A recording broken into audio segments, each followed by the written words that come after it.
mucchio di lavaggio si trova tra Acero e Belpiano, nel comune di Borzonasca. In passato era sulla strada che da Acero e dal passo della Forcella scendeva verso il litorale ligure.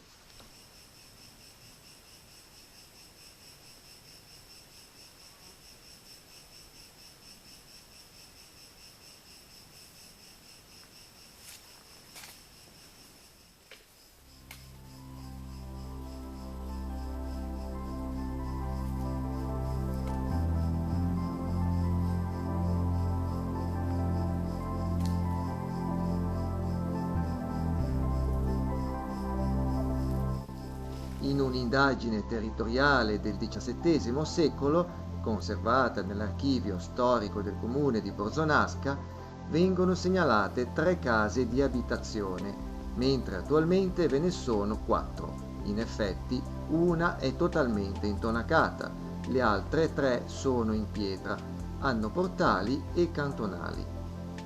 Tutto il nucleo abitato è ormai abbandonato dalla residenza stabile.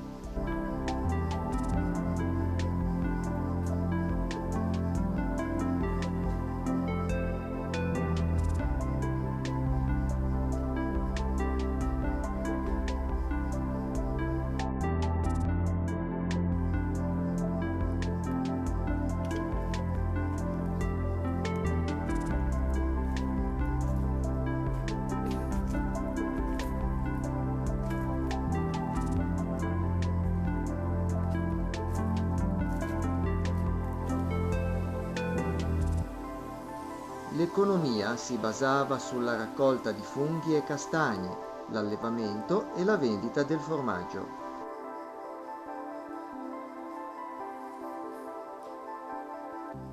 La località porta un toponimo interessante perché non è, come a prima vista potrebbe sembrare, una italianizzazione del termine dialettale, poiché gli attuali abitanti, esprimendosi in dialetto, dicono mucchio e non muggiu.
Questa strada pedonale portava in Val Cichero.